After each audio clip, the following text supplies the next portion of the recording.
I had just one request, one thing you'd do at my behest. Honestly, I think it would be the best if you would take a look at the legendary quests. Ooh, they cost 1 mana, and they start in your hand, and they enter play when you slam them. But be careful and plan them, because the rewards are huge, but only if your deck has a certain point of view or thing you're trying to do. If you build it wrong, you take too long, you never get your question on. But that's fine, this set has a lot more. That's right, it's got a ton of dinosaurs. But these ain't your normal dinos, something is cracked. Energy from around the craters causing them to adapt. You want flaming claws, poisonous maws, shrouding mists, or lightning fists. Doesn't matter, soon you'll be splattered in the ground. Dinosaurs unhappy about newcomers are down. Journey to Aggro. Okay, this was a mistake. Journey to Aggro. I'm gonna turn this off before I get fired.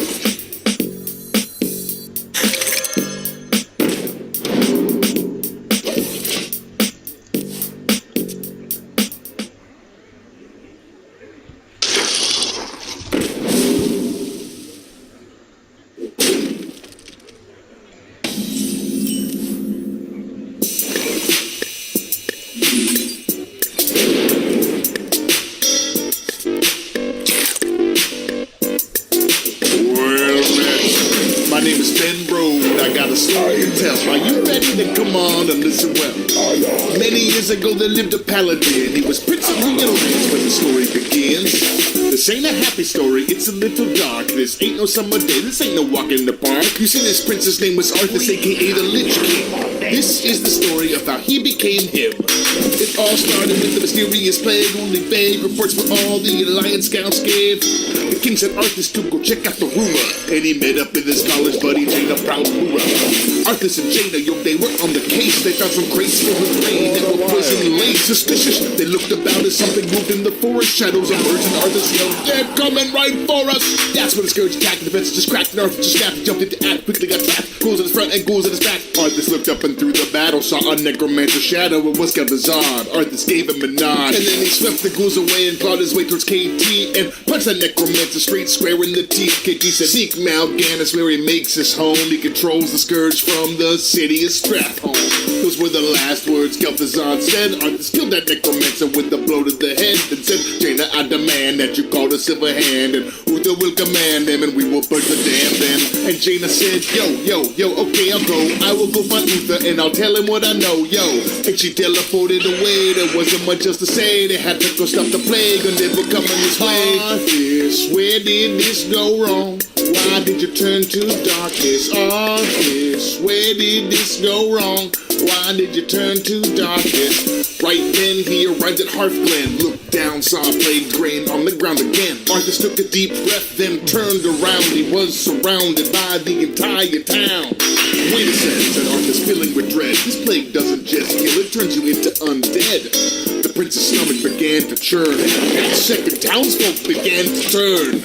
12 hours later, Arthas barely alive. His royal bodyguard, well, they didn't survive. The undead had him on the ropes, all out of hope. Guess who showed up then? You better check your notes. It was Uther, Arthas' tutor, an incredible maneuver. Should have come sooner. He saved the day, but poor Arthas would never be the same. Something beat in his brain, and they heard him exclaim, "Strathhome, Mal'Ganis is there. He will pay for what he did today." I swear it, then he left, still covered in ichor, heading to Strathhome all alone.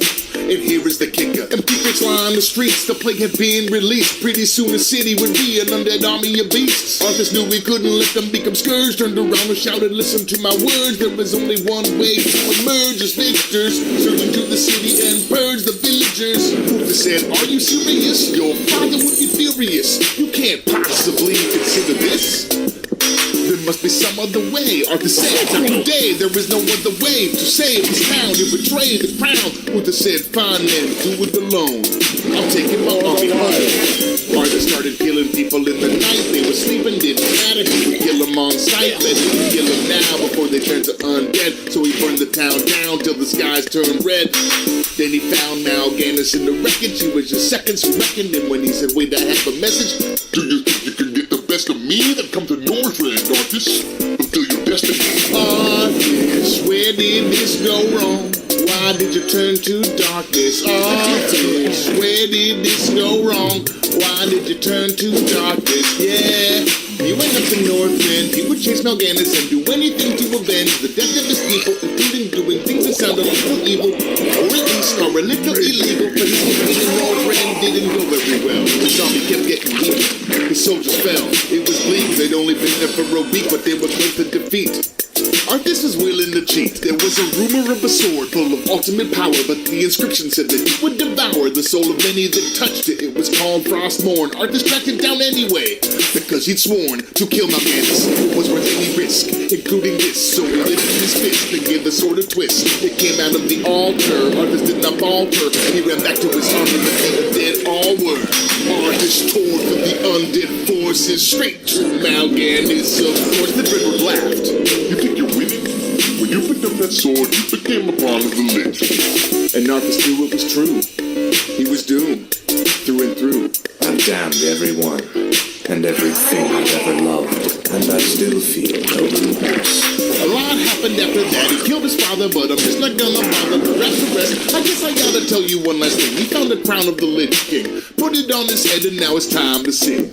Arthas, where did this go wrong? Why did you turn to darkness? Arthas, where did this go wrong? Why did you turn to darkness?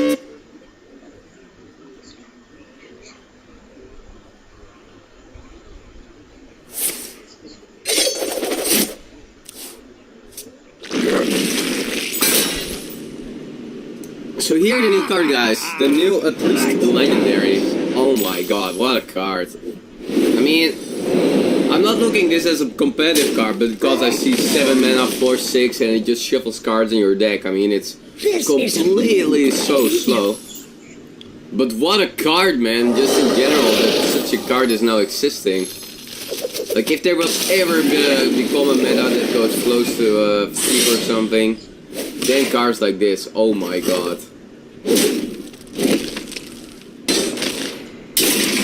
Oh my god. It's just sad that Druid is around, man, for so many archetypes. I see this card, we saw like these mage cards that are really cool value concepts. They're gonna just get farmed by Druid, man. I wonder if they are gonna do anything about that.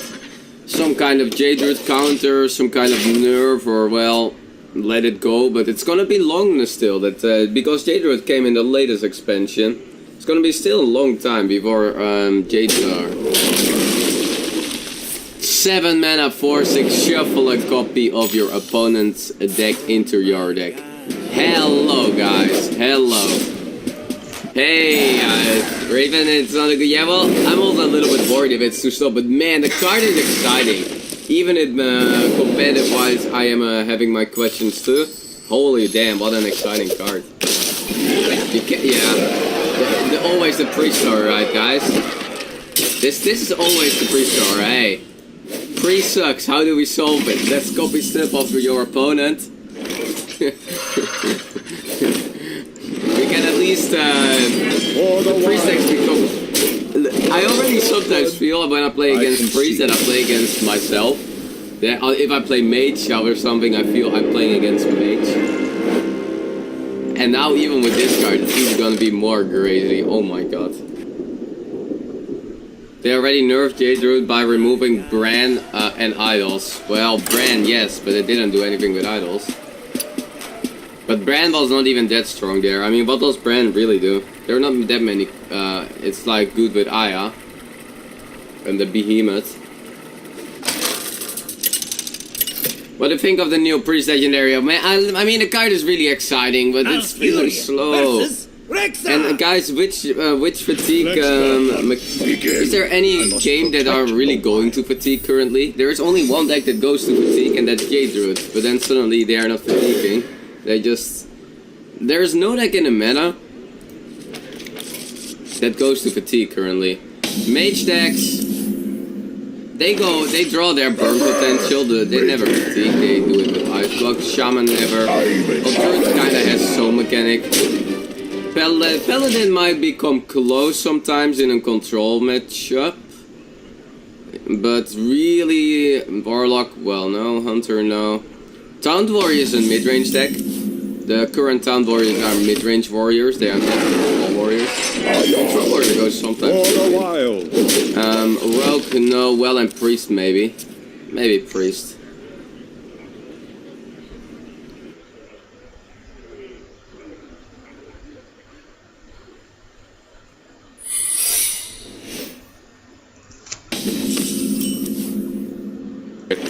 Oh, hey, separate. So, what have I missed? I didn't talk about, like, these, right? Geist is pretty interesting. Job's done. Meat Wagon. Pretty interesting. I talked about it yesterday. If you can, like, cold blood it, you can get, like, Malagoses out and stuff. But actually, pretty good. Pretty good combo potential. So they revealed this card today. Gnome Feratu. 2 for a 2/3 battle cry. Remove the top card from your opponent's deck. Oh. They finally did it. Shit to screw up your opponent's deck. This is a hell of a lot stronger than it seems.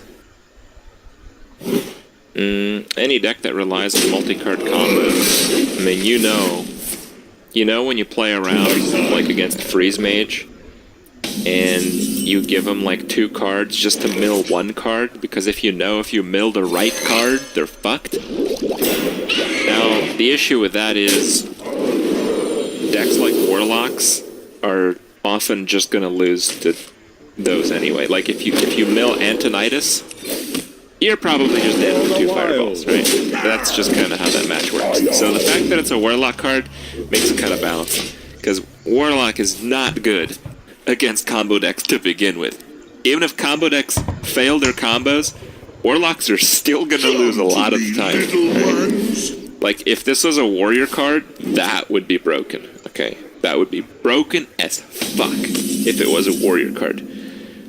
But it's a bit more innocent as a Warlock card, yeah. And we'll see. I mean, maybe there's not gonna be any combo decks. Between you and me, I think Quest Mage is going to be seriously good next expansion. Seriously good. It's just that, like, I think this is not going to matter that much, because Warlocks are really bad against direct damage mage decks. There we go. Volkir Soul Claimer. 3 mana, 1/4. Whenever this minion survives damage, summon a 2/2 ghoul.